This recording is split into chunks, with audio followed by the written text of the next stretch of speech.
always has to be a shot at somebody. I know. They're never clean. They have to run. That's the only shot they have. They do it for 82 games. We're about to find out. He already has shown what he's capable of. Did surprise me. I thought we were going to hang in there. This makes me think that we do need to be humbled. I actually think you're the only one who deserves.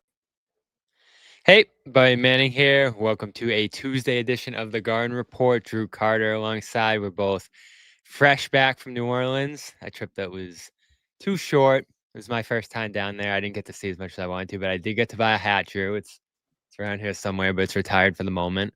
Okay. I don't know if you got to see it. I'll have to pull it up if you didn't. Oh, But, is that the fedora? Yes. I What do saw you tweets think? about it. Bobby, I think you have your own thing going, and I love it for you.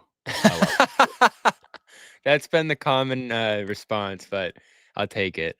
Yeah, I wouldn't. I don't think I could pull that off, but I think you have established that you have your own identity when it comes to fashion, and you're gonna roll with it. And I like that you take shots like that. I respect it. You're like, you're Deion Waiters, man. Even if the fedora's a miss, you're gonna keep shooting. I love it. I'll take that. I think that's been the common analysis. We're here on the Garden Report, and I guess we are an hour early. I kind of screwed up the time here, but oh no, I'm still on the Central Time. This guy here screwed me up in the chat. So let's talk about the first Celtics win of the year, 122-90 over New Orleans. I was worried about this one, Drew. Watching it, I don't know how you felt calling it in real time, because it had a similar feel to some of the other losses where they're up double digits, they're dominating for stretches, the starters are playing great, and then you get into the second unit and the lead starts slipping. There's a putback here and there. DeAndre Jordan came in and started dunking on them, and you're like, oh my God, they're going to blow it again here, because that's the way it's gone for them at the start of the season. 13-point lead against Philly on opening night, 17 early against Detroit disappears pretty quickly. And they led by how many in this one? What was their biggest lead? It was late. And against New Orleans, I think the Celtics ended that game on a 31-4 run. So it was probably at the very end. Yeah, they got up to like 14 in the first half, though. In the first half. In terms of it's slipping down into the third quarter there. So they held on. The bench kind of closed it out, which was encouraging. Simons and Garza and a couple others. And it wasn't a great New Orleans team, but the relief from these guys, man, was just so evident, because they needed this. They needed to just get this out of the way. If they started 0-4, it would have been panic time, especially against New Orleans. Yeah, I was worried about the game going in too, just because of the scheduling aspect. The Celtics had played the previous day in Detroit. It was an afternoon, and I think afternoon to evening back-to-backs aren't quite as rough as, the back-to-back nights. Yeah. And then New Orleans had been off the entire weekend. They hadn't played since Friday when they took the Spurs to overtime, which I think is the best anyone's done against San Antonio this year. I'm pretty sure they're still undefeated, and Wemby's looking like the MVP right now. And the Pelicans went into that game without a center. They started Sadiq Bey at the 5, which we were told was going to happen again last night. And he was listed as the starter on the lineup we got. And then all of a sudden there's Yves Missi. We knew he was playing. We didn't know he was starting, but he was out there taking the jump ball against Nimi. But all that to say, the Pelicans had played pretty well through their first two. It was, 2 games that they easily could have won. I think they lost by 4 in their opener, and then again, overtime against the Spurs. And then they had a couple days off, which makes the Zion late scratch just completely befuddling. No idea where that came from. Sound like Willie Green felt the same way. It popped up, during the day yesterday, again, after they had 2 days off and Zion had played in their last game. So that one was a head scratcher. Obviously, that helped the Celtics' chances. With no Zion, that is a team the Celtics should handle. Again, the schedule made it tough, but after there was no Zion, felt pretty good about their chances to win that game. And I was with you. There was a break where the Pelicans, I think, had cut the lead to 3. And I looked at Scal and I said, does this feel a little bit like yesterday in Detroit? And the feeling was similar, just with how the lead had been cut into. But thankfully, they responded. I think you look at the box score at the end of the game, Bobby, there were several standouts for the Celtics. You could look at a bunch of different guys and say he played probably his best game of the season so far. Yeah, I felt that way about Keita. Minot obviously started, and that might be something, I guess we can talk about him first here. He starts this game, third different starter in a row after Hauser and Hugo Gonzalez started in the Detroit game.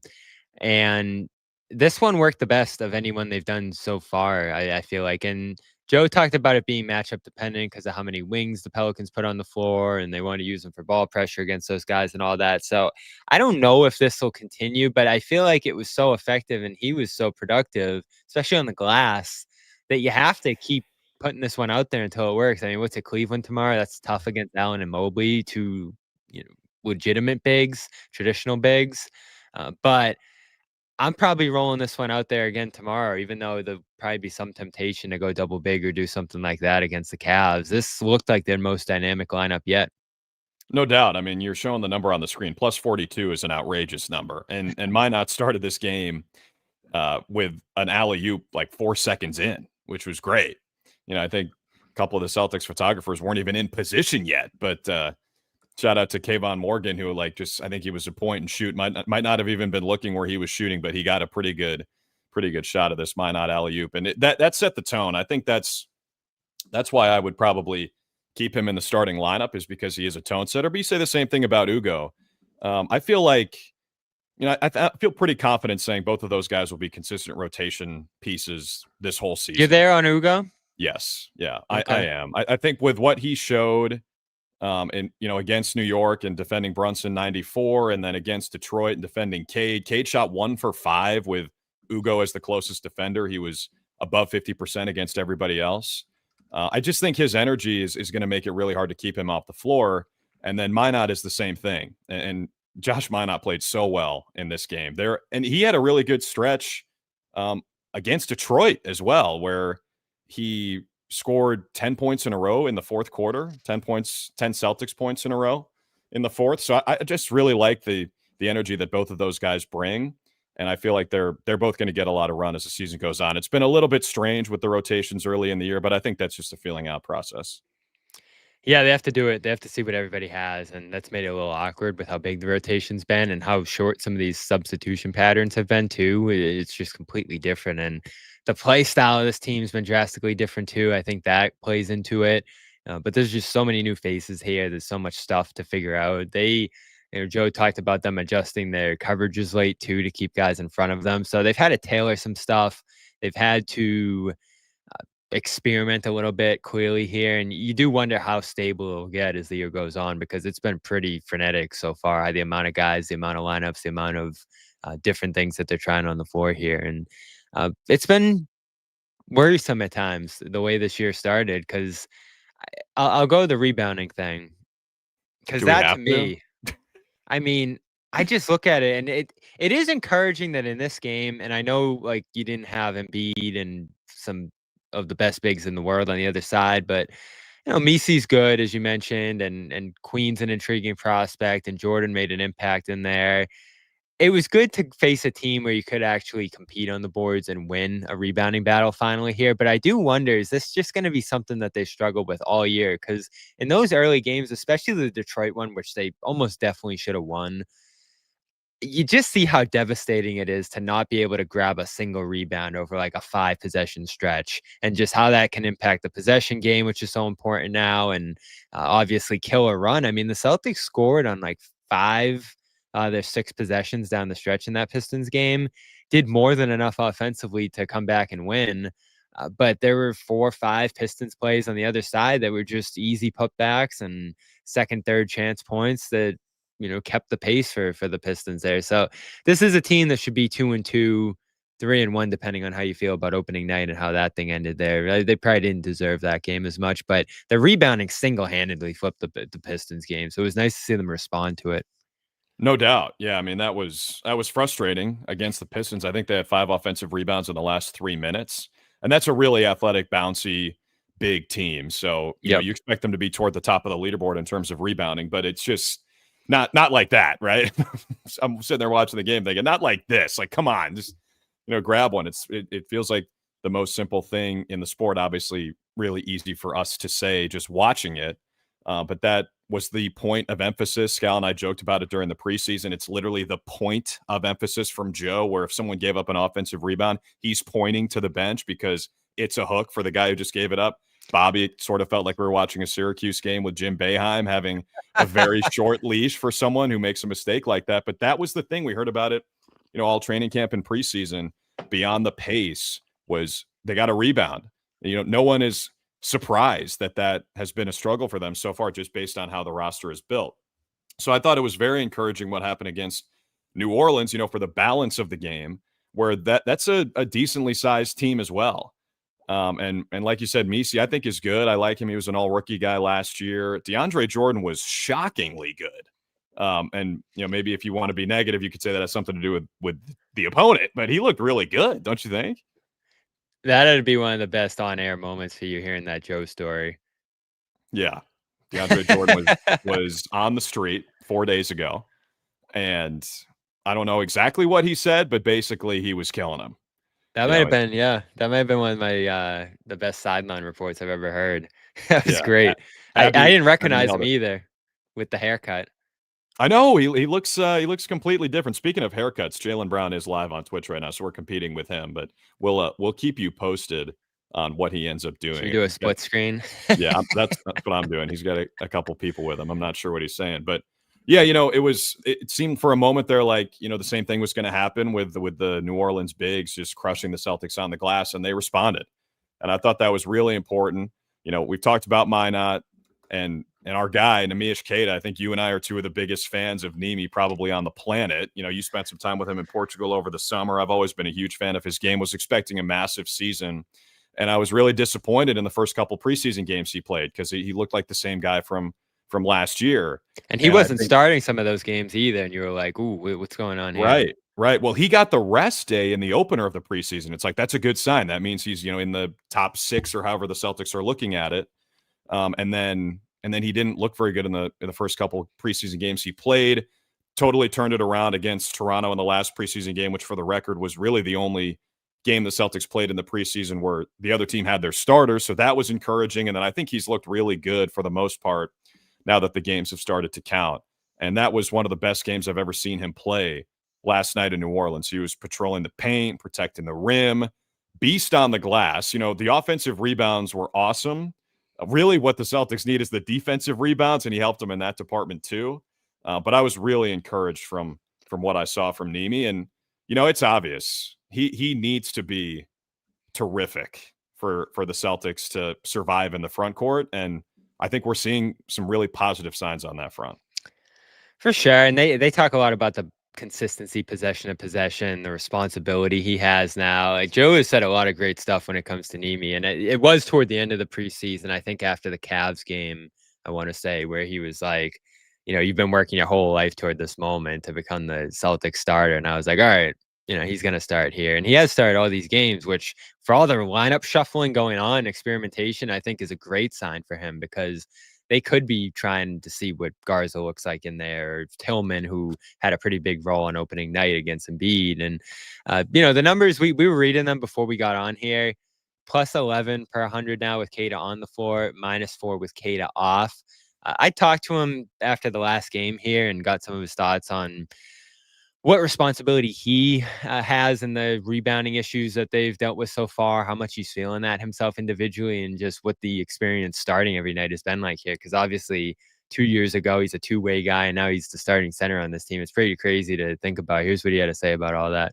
Feedback have you gotten from the coaching staff so far in your performance? Like, how often are they talking to you? How often is it coming at you like quickly, or are they kind of just letting you play through it? Like, what's that been like? No, it's pretty much the same thing. Like everything they see, they're proactive on it, and like they don't let it slide for later. Like I'm just trying to take it in and learn from whatever mistakes I make, and we're all in this together. Whenever I make a mistake, they're in here to help me get better, and I'm just here to listen and trying to apply that on the court. What were you guys telling each other through the first 3 losses? Like, was there a lot of frustration? Like, what kind of conversations were you guys having to turn things around? Yeah, I think it's all about like staying even kill, like we said, but at the same time, we knew what we needed to get better at, and we were doing great stuff. Like I said, great first possessions defensively. We just couldn't corral it with rebounds. We were playing really hard. We were getting good looks, sharing the ball. Shots weren't falling, but we were still looking for shooters, still looking for our guys. And like I said, it's all about being even killed, because this league is it's a humble league. It will humble you, and you just gotta stay with it. Stick to the process. Yeah, you said that a lot, that it'll humble you. Like, how has it done that for you? And what did you feel like you did well tonight? No, I've been humbled a bunch of times in this league, and like I said, it's always about playing with your emotions and not really letting them to get the best out of you. And like I said, um, be ready for the next one. That's a good thing about this league. You always got a game coming up in either 1 or 2 days, and you fight to bounce back. I think we did a pretty good job today, rebounding, being able to protect the paint, going out there running the floor, setting good screens for my teammates, and that's what I'm here for. So there you go. I think there's some good stuff there, because he's going to have highs and lows, and he's going to have to deal with those. I think fans going to have to deal with those too. Like, this team's just going to be a little erratic at times this year because of how much they've lost. Like, I love Jalen's quote last night about we lost 4 All-Stars. Luke's one in my heart too. Yeah, I was me too. I was smiling ear to ear hearing that one. But that's the reality of the situation here. He said, I wish Celtics fans gave us more than a week here. It is funny though, because some fans are obviously frustrated with the product in front of us through the first week. A lot of fans are rooting for the tank, which I don't get. And they're mad at us for wanting to assess it as a normal season and like they should be competitive here. I just can't sit here and throw my hands up and say, see you in June at the lottery day. Like, I'm just, that's not who I am. And I don't know how you've reacted to some of that, because I'm sure you've heard that noise too from the fan base here that thinks like a draft prospect is going to save them. And it could, but I can't believe that's the conversation we're having a week in. Well, I think I don't really put too much stock in that, because I think it's crazy. And, maybe there will come a point during this season where it looks a little less crazy, but to call for that 3 games into the season is ridiculous. And of course, everyone's been a little bit disappointed by the results through 3 games at least, but they were close in all of those games and could have very easily won at least 2 of them. So I think that's way premature. And as our friend, here's another Jim Boeheim reference, as he once said, nothing premature is ever good. So to me, calling for the tank after 3 games is way premature. I still feel like pretty good about the team. Obviously, like I said, rebounding is going to be an issue, but we knew that. There are still a lot of positives about this Celtics team. Jalen is playing very well, in my opinion. He it's a shame that they wasted a 41-point game from him against Detroit. But Pritchard is doing a lot of great things. The way he was getting in the paint, playing off 2 feet, which is one of Scal's favorite things. I thought he looked really good, and his rebounding's been pretty good when the Celtics need it. D. White is doing his thing. He just needs to make shots, and that's going to happen. They'll start to fall. And then we've talked about, some of the new guys who we've been encouraged by. The other thing about this, Bobby, is, when the Celtics shoot, like, let's say 20% from 3 in a game, of course people overreact because that's just what we do as fans. And, people are sensitive about the 3-point shooting. But I think if you're being honest, that that's going to come back around, regress to the mean, and they might shoot 40% in the next game.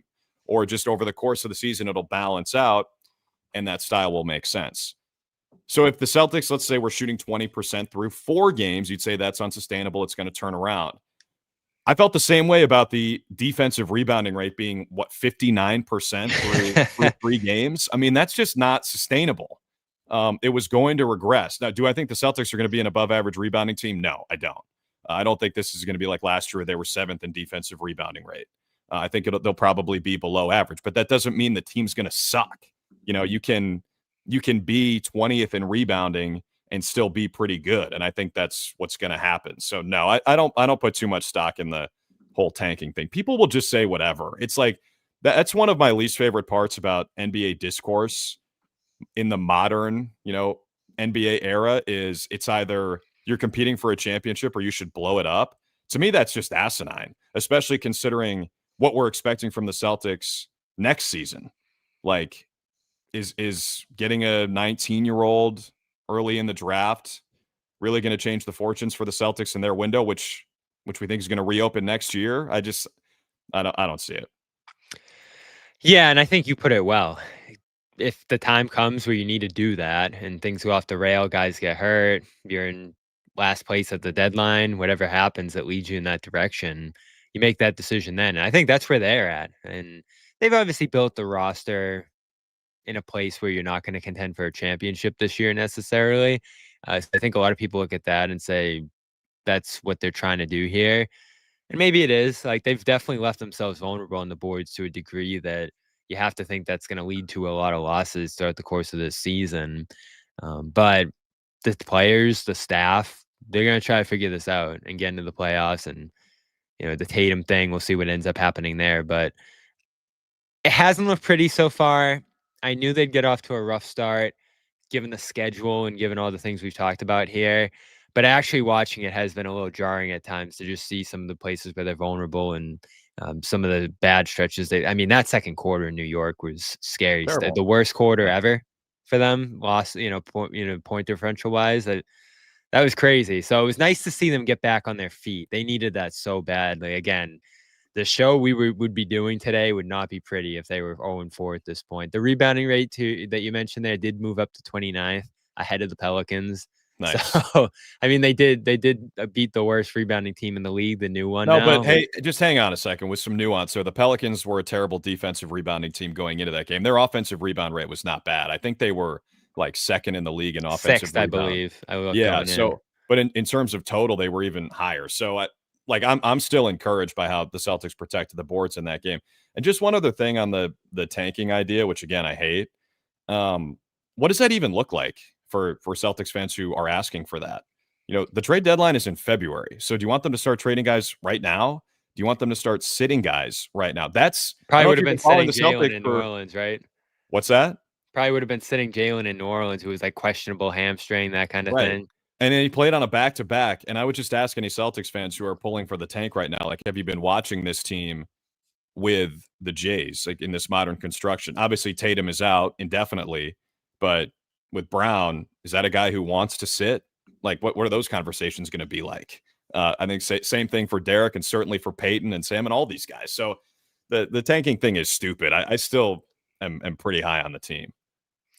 Good to see Jalen up to probable. Said he still felt a little tight with the hamstring last night as well, but he pushed through on the back-to-back and got them a win, which was much needed. I want to give a shout-out to our partner here, Prize Picks, who this football season, hard-hitting football season, action's even better with Prize Picks. The weather might be changing, but the feeling of being right never gets old. So keep the season rolling on Prize Picks by getting $50 instantly in lineups when you play your first $5 lineup. None of my fantasy teams have gone off the rails yet. There's injuries, there's points of frustration, but if yours has, you want to make a new team every week, and Prize Picks is simple to play and do just that. You pick more or less on at least 2 player stats, and if you get your picks right, you could cash in. So do you feel like Barkley's going to get more or less than 1 rushing touchdown? Drake May, I'll throw that name in there, more or less than 200-something passing yards. Whatever takes you have about how guys are going to perform, you can put them to the test here on Prize Picks, the only app that offers stacks, meaning that you can pick the same player up to 3 times in the same lineup. Why not May? Passing yards, rushing yards, touchdowns. Follow other players directly in the app and copy their lineups in one quick click, whether it's a friend, celebrity partner, or someone whose picks you like. Hit the follow button and check out every lineup they create. Injury reboots mean if one of your players leaves the game in the first half and doesn't return, Prize Picks won't count it as a loss. And how you play is up to you. If you want flexibility, choose Flex Play, where you can get paid even if one of your picks misses. So check it all out. Good stuff over there on Prize Picks. Download the app today and use code CLNS to get $50 in lineups. After you play your first $5 lineup, that's code CLNS to get $50 in lineups. After you play your first $5 lineup, Prize Picks, it's good to be right. So what else stands out to you from the start that we haven't discussed so far? Well, by the way, I'm going to the Patriots game this week against the Falcons, so it'll be a treat to watch in person. The 5 straight wins in NFL history. They're good, man. They're good. There's Bill Simmons has this sports cluster theory where, when one team starts playing well in a city, that helps the other teams start playing well because the vibes are higher and the fans are more positive, and hopefully that'll happen with the Celtics. I mean, it didn't really happen for the Patriots when the Celtics were, competing for championships the last couple of years, but maybe it'll happen this year. I'm all in on Drake, man. I love that guy. And we've talked about him on the broadcast pretty much every game because we do promos for for Patriots shows on NBC Sports Boston, and I'm like, Drake May, It's man, so crazy to me because MVP. we were at Q's, right, when Luke May was playing and dominating in the ACC. So it still blows my mind that that guy's little brother is saving the Patriots right now. I know. It's amazing because their dad was a quarterback, I think, at Carolina. So maybe maybe he wanted them all to play football, but it seems like Drake is the best athlete of the bunch. So it's been really fun to watch. As far as the Celtics are concerned, I think the duo of Minot and Minot and Gonzalez has been such a bright spot.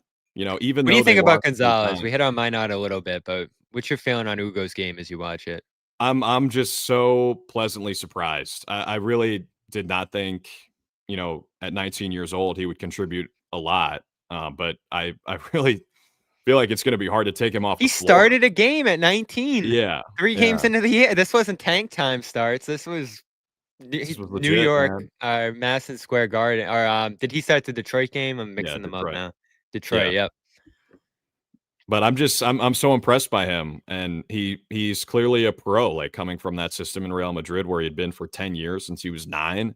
I'm really happy with how he's looked. And we talked about the rotation. I think it will tighten as the season goes on, but those two guys just have to be in it because we're looking for rebounding, we're looking for energy, and both of them will bring it in terms of Gonzalez and Minot. The other interesting thing that Joe said yesterday in New Orleans that I hadn't really considered yet was the relationship between the Celtics' new defensive identity, where they're pressuring the ball more, trying to force more turnovers, and as a result, fouling more, certainly more than they want to.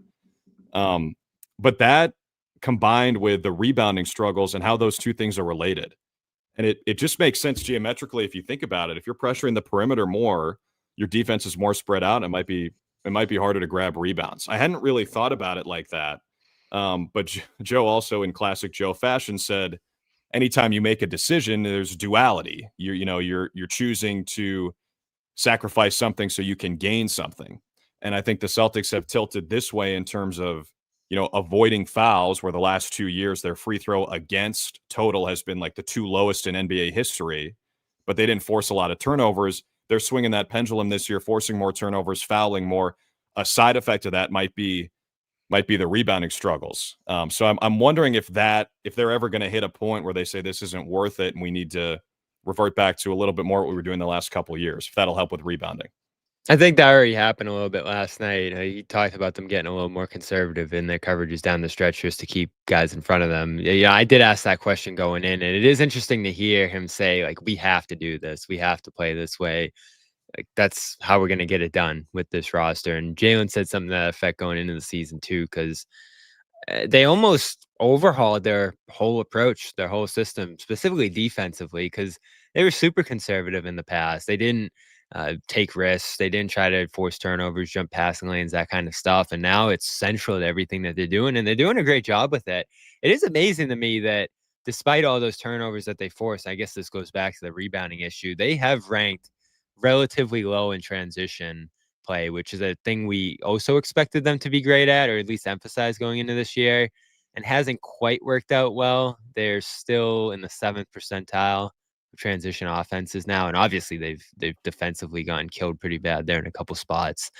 So controlling the transition game is another area where if you can just do that, it's going to be that much better for them. And the other thing I look at right now that's, talk about comparing them to past versions of themselves, the 3-point shooting, man. And it finally turned around last game in the 4th with Simons and some other guys knocking some shots down. But when they go into that game at 27th from 3, like floating around 30%, they were giving up a lot of threes defensively too. I think 38 through the first 2 games % for their opponents.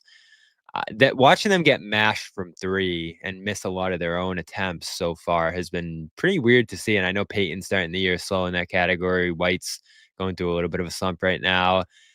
Once they hit those at least a league average rate, that'll solve a lot here too, I think. There is some shooting luck that's gone into their start that I've just kept in the back of my head there because they've missed a lot of threes. Now, from the sideline, are you like Are you watching a lot of difficult attempts, or guys just getting pressured more out there? Or are they just missing shots? I think it's a little bit of both. They have not been shooting the ball well. I think especially Derek and Peyton have missed a bunch that you would expect them to make. That's the thing, Bobby, with the 0-3 start. Nobody wants to hear it because the issues are glaring in terms of rebounding. Like, that's number one. But ultimately, and we've heard this before, like, a couple more shots go down and the Celtics win a couple of those games. There is a lot of shooting luck involved there. And that's not letting them off the hook entirely offensively. I don't think it's looked as crisp as it has the last couple of years. And I think their passing numbers tell a lot of that story as well. Where if you combine the low assist numbers with the low transition numbers, it does sort of feel like they're not pushing tempo in the full court and half court as much as we expected. And part of that has to do with not having the ball when you can't rebound. So all these things kind of go hand in hand. But I do think there have been a lot of open looks that they've just missed. Even yesterday, Sam didn't shoot the ball very well against New Orleans. And there are just a lot of points being left out there when you're in the bottom 5 in 3-point percentage. And you talk about 3-point margin, that's where they just buried teams the last couple of years. And so to have that flip, like, obviously they're going to struggle to win games if that's happening. So we're only 4 games in, and there's still a lot to learn, a lot to see. The Cavs are coming. This is, talk about a test here for Keita and everyone else in that front court. It's Mobley and Allen tomorrow. Is that a national? No, we have it. We'll be You got there. it. Nice. That'll be a good one. Cavs have been played good so far, but have a couple guys out. Philly rematch on Friday, which is nice because that was, again, such a gut-wrenching loss on opening night. It's nice you get to play them again in short order. Edgecombe, man. He's Oof. nasty. He's nasty. That's dude. why and John said this, our co-host here. He's like, that's why you want to be in the lottery, because he's more of that line of thinking. Of course, Philly didn't intend to tank going in the last year, so they just kind of ended up there with the injuries and all that. But he's been outstanding. And then Saturday, the Steven Adams Şengün thing. So they're going to be tested again on the boards in pretty short order here over the next 3 games, along with the schedule, which, what is it, 5 games in 7 days this week? Yeah, I didn't realize we still did that in the NBA, to be honest. But we tried to avoid that right out of the chute. The Celtics schedule is brutal. I don't think we have back-to-back days 2 off. travel back-to-backs too, with Yeah. the Detroit, New Orleans, Philly, Boston. Yeah, it's going to be a while before back-to-back days off. I have my handy dandy schedule calendar here. But the easy games are coming up. Once they get past that stretch, it's Utah, who's actually been pretty decent. And I don't know if any games will necessarily be easy for the Celtics this year, but they've had a tough stretch to start. And starting Monday, you do have Utah, Washington. I think it's tough again with Orlando and then Philly again after that. So, man, they do kind of have to get to mid-November just staying afloat here before they get to an easier stretch. But nothing's easy anymore is the lesson of all this. I think every single game for them this year is going to be challenging. Even that game last night was a grind. Yeah, well, that's the thing with the shooting luck that I should have mentioned. The margin of error is just smaller now. Tiny. It's just a lot smaller, and the Celtics could get away with missing a bunch of threes and still winning a lot. And now that's just not really the case. You have to really control the margins if you're going to survive doing that. And that's what they did in the Pelicans game. And so, we'll see if they can keep that up. But overall, dude, I'm just really happy and encouraged and relieved from the Pelicans game because, like we talked about, that is a game that even with the scheduling thing, they should win, and they took care of business, which we just hadn't seen them do yet. So I think there's more where that came from. Last storyline out of this one we'll hit on here. Simons finally gets going. He's had an interesting start to the season with them. Comes off the bench ultimately after a little Pritchard Simons debate in camp there. The defense so far, I thought his opening night defense was super encouraging. He had the chase down on Maxey and a couple other nice help position plays. And I think the obviously flawed defensive field goal stat I saw floating around today on him was like in the 30s. When it makes the Celtics look great, it's a perfect stat. There's no flaw.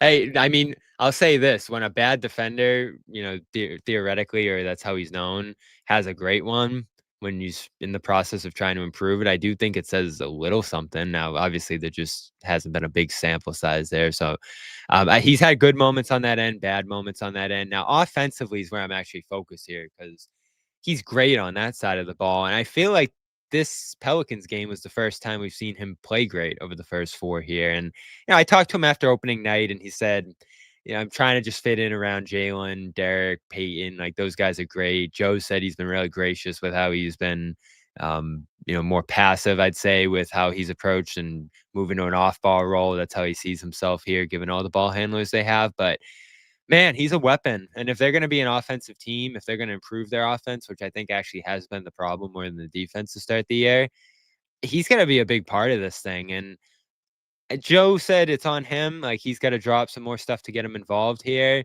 But that's been my biggest takeaway on him so far is he just hasn't been super involved. And we were making some, everyone made their bold predictions going into the year, Drew. A lot of them probably aren't going to happen. But the one I actually think's feasible here, if he does end up getting more involved, is there's a world where he leads this team in scoring. Like, he can be that efficient. He can be that effective of a scorer. And if you find a way to just utilize him more, that's definitely a play. Now, that probably takes another guy getting hurt or something like that, or just something unforeseen there. But there's a path to him having a massive year here in Boston. And I know they're still trying to figure things out, but what have you seen from him so far? Both the slow start and the turnaround here. Well, I'm curious. What was the worst bold prediction? Jimmy saying that there'll be a game where the Celtics don't make a 2 this year. Dude, even the media team made a couple of 2s against the coaches. That's absurd. All right, I think he thought that they're going to take so many 3s this year that there'll be one game where they take so few they somehow don't make one. I don't think that's going to happen. That takes the cake for worst one. That's interesting. I thought you were going with not lead the team in scoring, but maybe 6th man of the year potential. Obviously, the team has to win, but if he does come off the bench all season, he's going to be in the running for that. Because if you just think across the league, he's probably the most gifted offensive player and most proven offensive player in the NBA who's consistently coming off the bench. This is a guy who averaged more than 20 over the last 3 years, and I think it's important to be patient with Simons. It's that combination that Jalen talked about a couple games ago about patience and urgency, which seem in conflict with each other. But from the outside perspective, I think we need to be patient with this whole Simons thing. It is a different role for him. The ball was in his hands a ton in Portland. Beside the fact that he hadn't come off the bench in a game since December of 2021, he had started every single game he played the last 3 seasons. I don't even think it's that as much as playing with other ball dominant guys, where it's just going to be new for him. It's going to be an adjustment period, an adjustment for the guys playing with him to having another, guy who can handle the ball a lot and shoot like he does. So I'm just encouraged with how he looked against New Orleans, but I don't think it's like an aha epiphany type moment where now it's going to be smooth sailing. I just feel like it is going to be an adjustment period. He even said that to us at Media Day. He said, he caught himself. He started to say, in Portland, I was kind of forced to play with the ball in my hands. And then he's like, well, not forced, but, I had a lot of opportunity and he had a lot of responsibility there. And now it's different. And you see this in the NBA sometimes where guys who were stars on their team are now playing together and it's just different and it takes everyone a while to adjust. It didn't happen with the big 3 Celtics. Obviously, they won a championship in year 1, but generally there's like an adjustment period. So I think as the season goes on, Bobby, he's going to be better and better. I want to give a quick shout out as well before we get out of here to our friends at Omaha Steaks. Head over there, use the code Patriots at checkout to get $35 off your order as the holidays approach here. Terms apply. Go show them some love. Great sponsors of our Patriots content here over on CLNS Media. So, of course, the code is Patriots. So, as promised, I'm not just going to leave Drew hanging here watching this, but we did say when the Celtics finally won, the beard was going to go. Are you a fan? So you gave your thoughts on the hat. What are your thoughts on the beard? I think it's time for that to go, Bobby.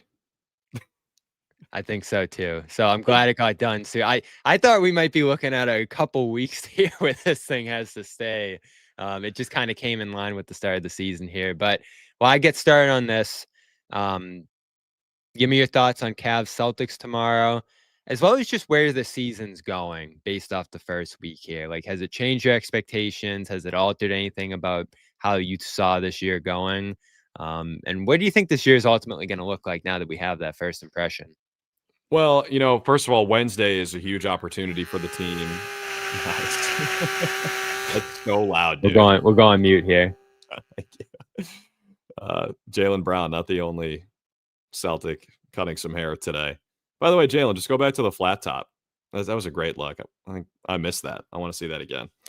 But yeah, Wednesday's a great opportunity. The Cavs are obviously really good. Most of that core is the same from the team that won 64 last year. And I think you hit on the biggest thing, which is their massive front court. I was watching the Peacock broadcast with my boy Noah Eagle and Robbie Hummel and Austin Rivers, and yeah, it looks good. And he mentioned that Allen's wingspan is 7'6" and Mobley's is 7'3". They just have a lot of size and a lot of length. So it'll be a challenge. But I think what we saw in New Orleans is encouraging in terms of how the Celtics are going to rebound going forward. In terms of the big picture, I was super optimistic, and obviously I have green tinted glasses on, but I didn't understand people saying the team would be, bad or even sub 500. I just think there's too much talent here and too much winning DNA, and a coach who's not going to accept, standards being lowered.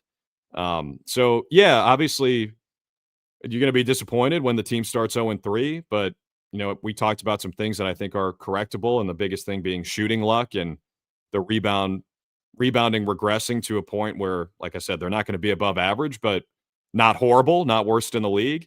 Those two things will come together, and I still expect them to be pretty good. So I would not fire up the tank, and I would still not make plans for April if you're a Celtics fan. I still think they're going to be playing then.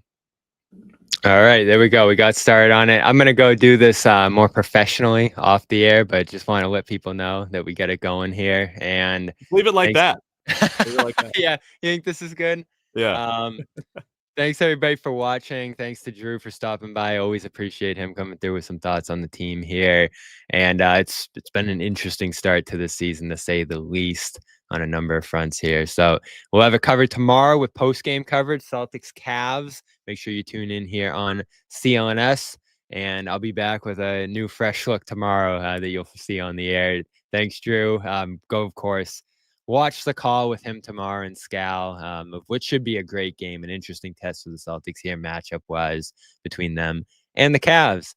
With that, we will get out of here. Again, show some love to Prize Picks. Use the code CLNS over there, as well as Omaha Steaks with the code Patriots. That's a wrap. Peace, Drew. Enjoy your night, and we'll talk to all of you tomorrow. Peace.